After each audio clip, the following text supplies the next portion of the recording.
Baiklah kawan-kawan, kameranya silakan dihidupkan. Baiklah. Assalamualaikum warahmatullahi wabarakatuh. Pertama-tama, Waalaikumsalam warahmatullahi wabarakatuh. Pertama-tama marilah kita panjatkan puji syukur kepada Allah SWT karena telah memberikan rahmat kesehatan dan keselamatan hingga kita dapat berkumpul di ruang kelas Zoom ini. Adapun topik yang akan kami bahas adalah white collar criminal atau kejahatan kerah putih. Perkenalkan, nama saya Nesaliana Anggraini yang akan bertugas menjadi moderator pada hari ini. Adapun anggota kelompok saya adalah Saudari Selviana, Siti Syahrani, Via Permatasari, Wulan Pelitasari, Leonardo, Amin Rais, Putri Arindi, dan saya sendiri. Baiklah, materi pertama akan dibacakan oleh Via Permatasari. Kepada Via, dipersilakan. Terima kasih saudari moderator. Baiklah, di sini saya akan memaparkan materi dari kelompok kami mengenai pengertian dari white collar crime. Istilah white collar crime sering diterjemahkan ke dalam bahasa Indonesia sebagai kejahatan kerah putih atau kejahatan berdasi. Kejahatan kerah putih adalah istilah untuk menyebut berbagai kata lembaga pemahaman yang terjadi, baik secara struktural yang melibatkan sekelompok orang maupun secara individu. Hazel Crowell mendefinisikan kejahatan kerah putih sebagai penyalahgunaan jabatan yang legitim sebagaimana telah ditetapkan di dalam hukum. Pada awalnya, kejahatan kerah putih merupakan kejahatan bisnis atau kejahatan ekonomi.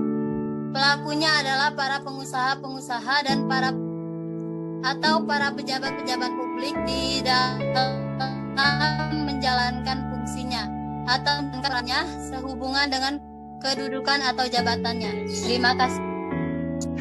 Baiklah, materi selanjutnya akan dibacakan oleh Wulan Pelitasari. Kepada Saudari Wulan, dipersilakan. Baiklah, terima kasih pada moderator. Selanjutnya, penyebab white collar crime. Biasanya suatu white collar crime dilakukan untuk salah satu motif berikut, yaitu motif mencari keuntungan finansial, motif mendapat jabatan pemerintahan. Pengelompokan terhadap white collar crime adalah sebagai berikut. White collar crime yang bersifat individual berskala kecil dengan modus operasional sederhana. White collar crime yang bersifat individual berskala besar dengan modus operasional kompleks. White collar crime yang melibatkan korporasi dan white collar crime yang melibatkan sektor publik.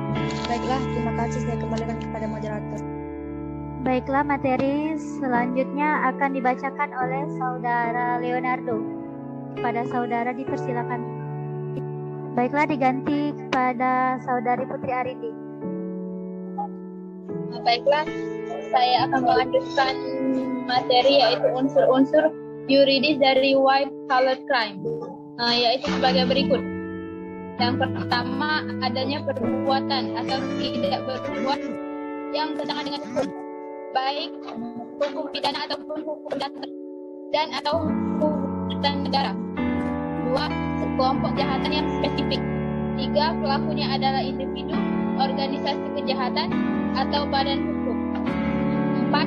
Pelaksananya seringkali atau tetapi tidak selamanya merupakan terhormat, kelas tinggi dalam masyarakat, atau mereka yang berpendidikan tinggi.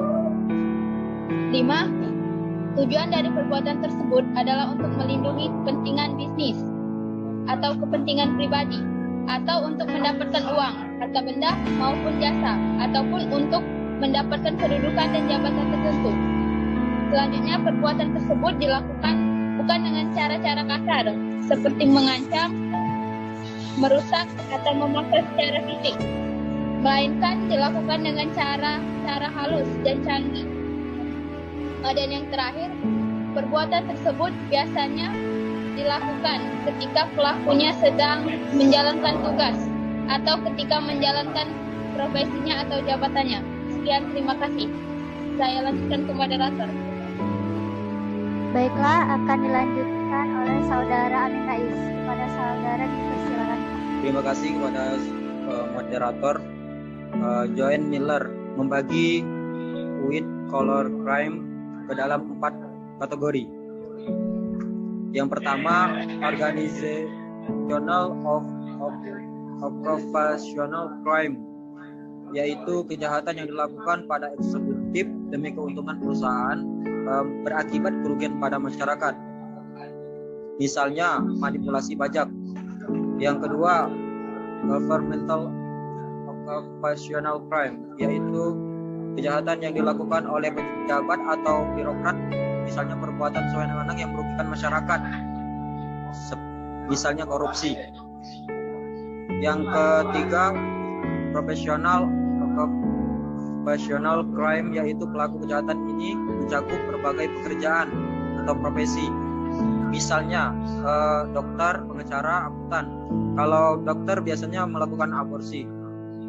Selanjutnya, individual professional crime, yaitu kejahatan yang dilakukan oleh individu, artinya pekerjaan yang dilakukan dengan menyimpang yang menimbulkan kerugian perusahaan. Terima kasih. Kembali ke moderator. Baiklah, materi selanjutnya akan dibacakan oleh Saudara Leonardo. Kepada Saudara dipersilakan. Baiklah, akan diganti kepada Saudara Siti Syahrani. Kepada Saudari dipersilakan. Baiklah, terima kasih moderator. Materi yang selanjutnya adalah karakteristik dari WCC ini. Yang pertama itu low visibility, atau kejahatan tersebut sulit dilihat karena biasanya tertutup oleh kegiatan pekerjaan yang normal, yang rutin dan melibatkan keahlian serta sangat kompleks. Yang kedua itu complexity. Kejahatan tersebut sangat kompleks karena berkaitan dengan kebohongan, penipuan, pengingkaran, serta berkaitan dengan suatu yang ilmiah, teknologi, terorganisasi, dan melibatkan banyak orang dan berjalan bertahun-tahun. Yang ketiga itu diffusion of responsibility, terjadinya penyebaran tanggung jawab yang semakin luas akibat kekomplekan organisasi. Artinya setiap kebijakan yang merupakan bagian kejahatan yang ditimbulkan oleh perusahaan bertanggung jawab terhadap hal tersebut, meskipun hal tersebut dilakukan oleh satu pihak saja. Namun di sini tanggung jawab tidak bisa dibebankan oleh satu pihak tersebut. Misalnya seorang pegawai melakukan kejahatan atau kecurangan terhadap perusahaan sehingga menyebabkan pencemaran lingkungan. Nah, di sini secara otomatis perusahaan juga ikut bertanggung jawab. Yang keempat itu diffusion of victimization, penyebaran korban melalui pencemaran lingkungan, misalnya sebuah pabrik yang menghasilkan limbah berbahaya dan limbah tersebut mencemari sungai, maka secara otomatis sepanjang sungai tersebut akan tercemar sehingga banyak sekali korban. Yang kelima itu detention and prosecution, hambatan dalam penuntutan akibat profesi dualisme yang tidak seimbang antara penegak hukum dan pelaku. Misalnya seorang penyelidik kepolisian hanya lulus SMU yang sedangkan menangani kasus, sedangkan tersangkanya seorang intelektual yang berpendidikan tinggi. Yang keenam itu ambiguitas law, peraturan yang tidak jelas yang sering menimbulkan kerugian pada penegak hukum. Itu saja yang saya dapat jelaskan. Saya kembalikan kepada moderator. Baiklah, materi selanjutnya akan dibacakan oleh Saudari Selviana. Kepada Saudari dipersilakan. Terima kasih kepada saudara moderator. Di sini saya akan melanjutkan, yaitu akibat yang timbul dari white collar crime, kesengsaraan masyarakat sebagai korban dari WCC. Ekonomi terjadinya kemiskinan akibat WCC. Yang ketiga itu budaya, adanya bad living culture. Yang keempat itu politik, adanya image yang tidak baik serta kurangnya kepercayaan masyarakat terhadap pejabat negara. Yang selanjutnya itu teori kriminologi yang menjadi penyebab adanya white collar crime. Yang pertama itu Devic Racial Association Theory atau teori sosiasi diferensial. Suharlan berpendapat bahwa kejahatan dipelajari dari tingkah laku manusia yang dapat diambil dari faktor sejarah, sehingga dapat menjelaskan sebab-sebab terjadinya kejahatan. Yang kedua itu subkultur, teori atau teori subbudaya, yang disebutkan oleh budaya Indonesia semenjak Orde Baru yang dipimpin oleh Presiden Soeharto telah terjadi korupsi, kolusi dan nepotisme selama kurang lebih 32 tahun oleh para pejabat atau petinggi di dalamnya. Neutralisation teori atau teori netralisasi.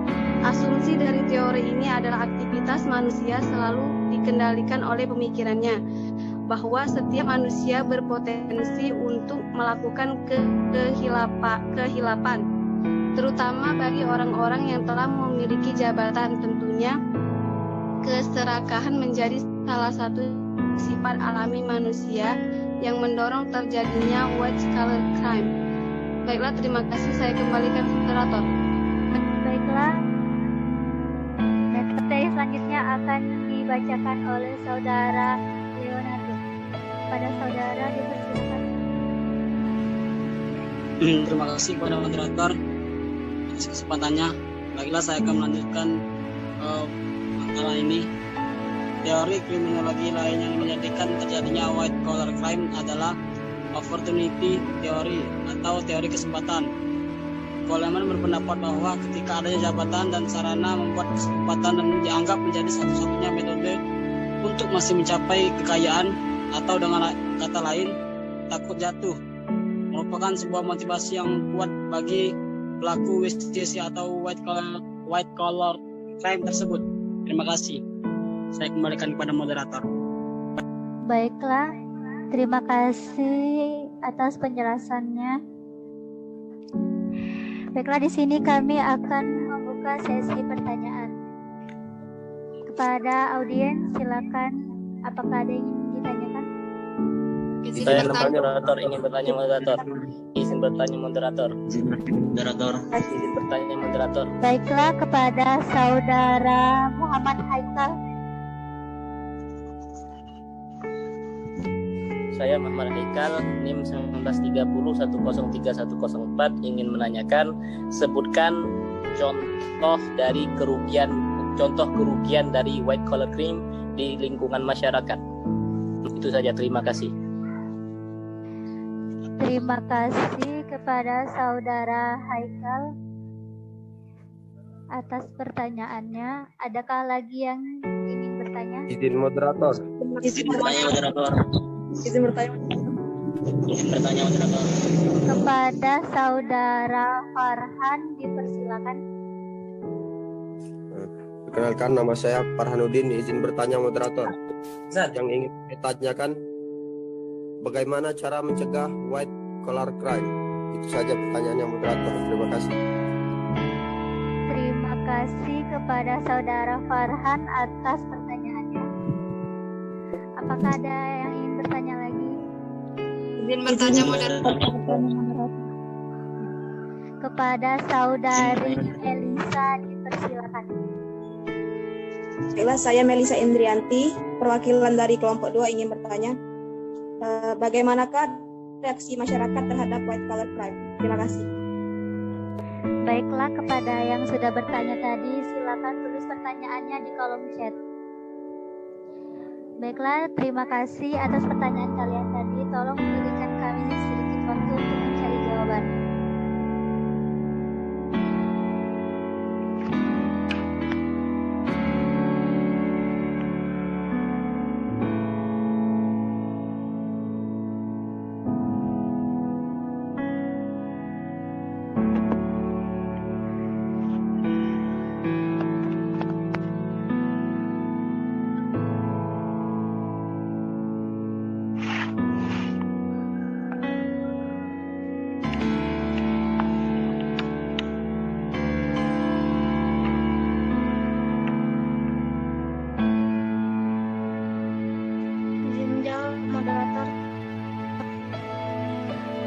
Baiklah, kepada Saudari Sidi Syahrani dipersilakan. Izin menjawab pertanyaan dari Farhanuddin. Yang pertanyaannya adalah bagaimana cara mencegah agar white collar crime ini tidak terjadi. Yang pertama itu pihak atas atau pemimpin diharapkan selalu melakukan sidak dan inspeksi dadakan agar dapat terlihat keadaan lapangan yang sebenarnya. Yang kedua itu menindak dengan tegas sesuai dengan undang-undang bagi pelaku kejahatan ini sendiri. Yang ketiga itu memaksimalkan peran Polri, KPK, ICW, dan BPK dalam melakukan audit keuangan. Yang selanjutnya itu menyelesaikan dengan ketat calon yang akan menduduki sebuah jabatan dan menaikkan kualifikasinya. Baiklah, itu saja, saya kembalikan kepada moderator. Baiklah, terima kasih atas jawabannya Saudari Siti Syahrani. Kepada Saudara Farhan, apakah sudah dapat dipahami? Sudah cukup jelas jawabannya moderator. Terima kasih. Ya, terima kasih kembali. Baiklah, kita akhiri dulu Zoom. Linknya sudah hampir habis. Nanti dimasuk link yang sama. Izin menjawab moderator pertanyaan dari Saudara Haikal. Baiklah, kepada Saudari Putri dipersilakan. Langsung saja saya akan menjawab pertanyaan dari Saudara Haikal. Pertanyaannya adalah sebutkan contoh kerugian dari white collar crime di lingkungan masyarakat.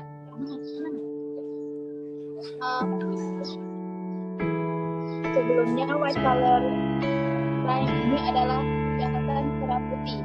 Biasanya memberikan kerugian yang sangat besar kepada masyarakat dan lingkungan. Contohnya dari kejahatan kerah putih ini adalah dampak dari pencemaran air terhadap lingkungan hidup dan kesehatan manusia. Gangguan kesehatan menyebabkan penyakit atau kerusakan pada kulit yang disebabkan oleh air yang sudah tercemar oleh bahan kimia yang beracun dan matinya mikroorganisme. Misalnya itu seperti bakteri, virus, dan jamur.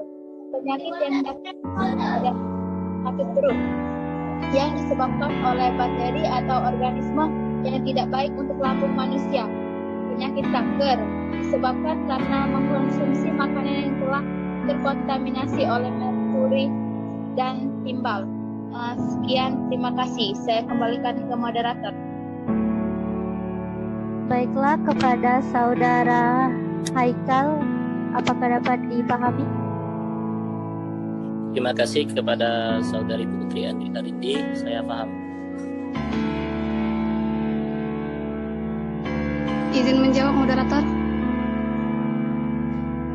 Baiklah, kepada Saudari Selviana dipersilakan. Ingin menjawab pertanyaan dari Saudari Melisa yang pertanyaan itu bagaimana reaksi masyarakat terhadap white collar crime.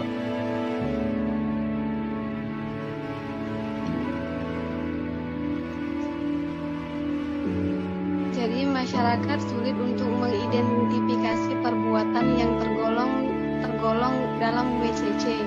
Kejahatan ini terjadi kadang-kadang melalui suatu proses yang cukup lama dan secara diam-diam. Karena ketidaktahuan masyarakat menerima perlakuan tersebut atau tidak memberikan reaksi terhadapnya, seperti halnya reaksi yang diberikan kepada kejahatan biasa, sikap pasif masyarakat tersebut menciptakan situasi yang kriminogen dan viktimogen. Sikap pasif masyarakat dan belum adanya kemauan politik penegak hukum tersebut disebabkan karena sulit mendeteksi perilaku perbuatan korban dan akibat atau kerugian yang ditimbulkan secaranya.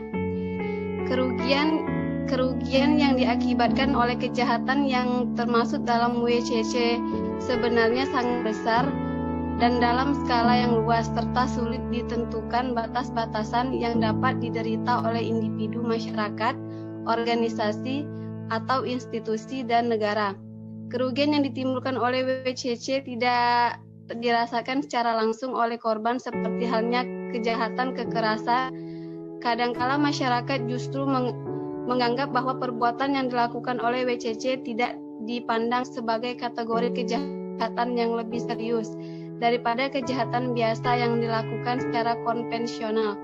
Reaksi masyarakat demikian juga penegak hukum terhadap WCC kurang memiliki daya tekan dan cenderung tidak kritis disebabkan oleh beberapa faktor. Pertama, pelakunya sering dianggap sebagai pelanggar yang tidak membahayakan atau tidak mengancam secara langsung. Yang kedua, tidak dianggap sebagai kejahatan yang serius. Yang ketiga, hakim dan aparat penegak hukum lainnya menganggap WCC adalah bukan kejahatan yang sebenarnya. Yang keempat, anggapan umum bahwa penegakan merupakan tindakan yang sangat memalukan dan pemidanaan dinilai sebagai tindakan tidak bermanfaat untuk menyelesaikan kejahatan yang termasuk WCC. Yang kelima, adanya sikap ambiguity terhadap pelaku kejahatan dan perbuatannya. Baiklah, mungkin itu saja, saya kembalikan ke moderator. Baiklah, kepada saudari Elisa, apakah sudah dapat dimengerti? Baik, terima kasih. Saya sudah cukup. Baiklah, di sini kami akan membuka sesi pertanyaan kedua. Bagi audiens yang ingin bertanya, dipersilakan. Kepada saudara Wahyu, dipersilakan. Baik, Assalamualaikum warahmatullahi wabarakatuh. Perkenalkan, nama saya Wahyu Kanaim dari kelompok 3, izin bertanya. Tadi saudara pemateri mengatakan bahwasanya kejahatan white collar crime itu sendiri termasuk merupakan salah satu kejahatan korporasi. Pertanyaan saya, mengapa kejahatan white collar crime itu sendiri termasuk salah satu kejahatan korporasi? Kemudian, bagaimanakah upaya penal dalam memberantas tindak kejahatan white collar crime itu sendiri? Terima kasih. Kembali ke moderator. Terima kasih kepada saudara Wahyu atas pertanyaannya. Baiklah, kepada audiens yang ingin bertanya lagi, dipersilakan. Izin bertanya moderator. Baiklah, kepada saudara Erlan, dipersilakan. Terima kasih moderator. Perkenalkan, nama saya Erlan Wirakusuma dari kelompok 3. Pertanyaan saya ialah, apakah ciri khas dari white collar crime? Itu saja, terima kasih. Saya kembalikan kepada moderator. Baiklah, terima kasih kepada saudara Erlan. Karena semua kelompok sudah bertanya, berarti pertanyaan sudah habis. Beri kami waktu untuk mencari jawabannya. Izin menjawab pertanyaan saudara Erlan, moderator. Baiklah, kepada saudari Via, dipersilakan. Pertanyaannya tadi, apakah ciri khas dari white collar crime? Yang menjadi ciri khas dari kejahatan ini yaitu penggunaan jabatan, karena kejahatan white collar crime mempunyai pengertian kejahatan kerah putih. Kerah putih merupakan simbol dari jabatan. Pada kemunculannya, kejahatan kerah putih dilakukan oleh orang yang mempunyai jabatan, berpakaian rapi dengan jas dan kerah putih, sehingga kerah putih disimbolkan sebagai jabatan yang melekat oleh orang tersebut. Dan pada makalah kami halaman 4 telah dijelaskan bahwa white collar crime identik dengan suatu kejahatan yang dilakukan bersamaan dengan aktivitas pekerjaan, jabatannya, atau dilakukan oleh orang yang terhormat dalam instansi pemerintahan. Terima kasih, saya kembalikan kepada moderator. Baiklah, kepada saudara Erlan, apakah sudah dapat dipahami?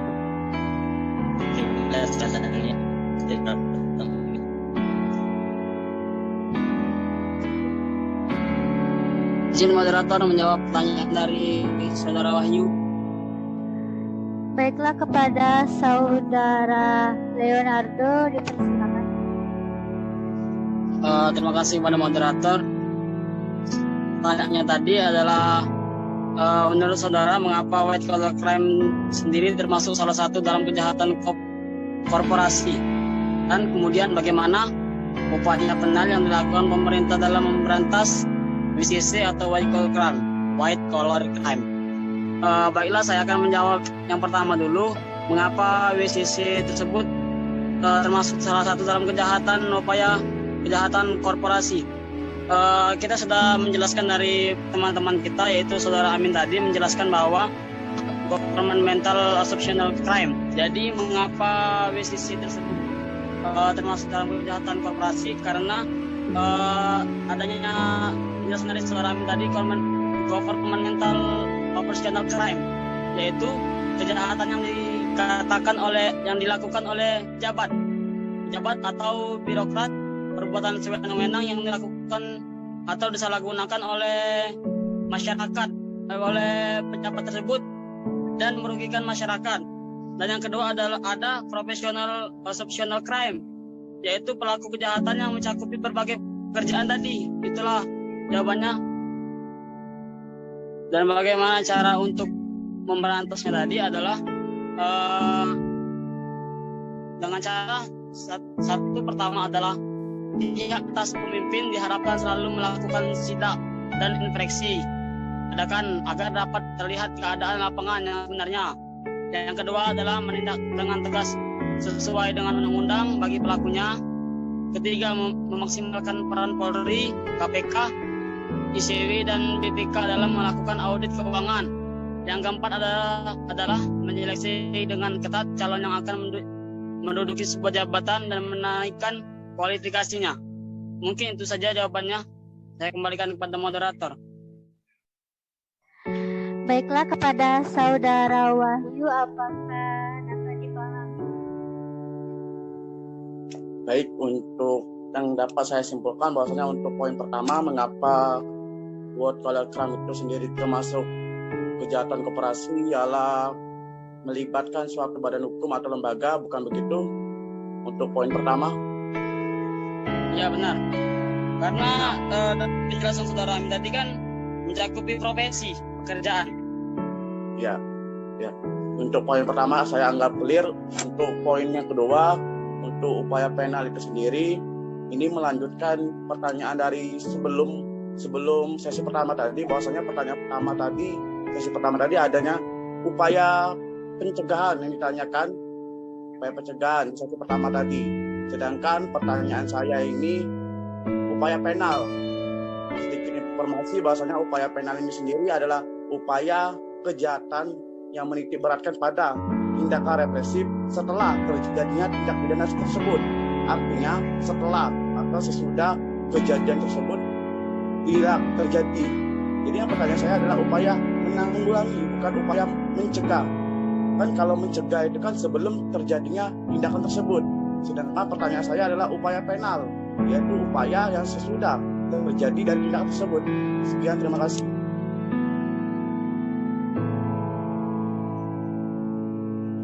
Izin moderator. Baiklah, kepada saudara Rais. Saya izin menjawab pertanyaan dari saudara Wahyu Zulkarnain. Sedikit menambahkan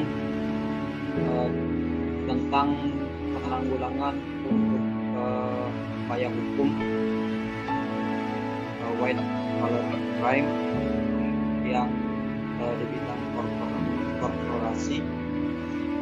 Di sini upaya hukum yang dapat dilakukan salah satunya Indonesia telah dibentuk badan KPK. Guna dibentuknya KPK tersebut untuk memberantas korupsi. Jadi untuk pidana korupsi sendiri di dalam KUHP diatur dalam pasal 2 ayat 1 Undang-Undang Nomor 30 Tahun 2001 tentang perubahan atas Undang-Undang Nomor 31 Tahun 1999 tentang pemberantasan tindak pidana korupsi, yaitu pidana penjara seumur hidup atau pidana penjara paling singkat 4 tahun dan paling lama 20 tahun dan denda paling sedikit 200 juta.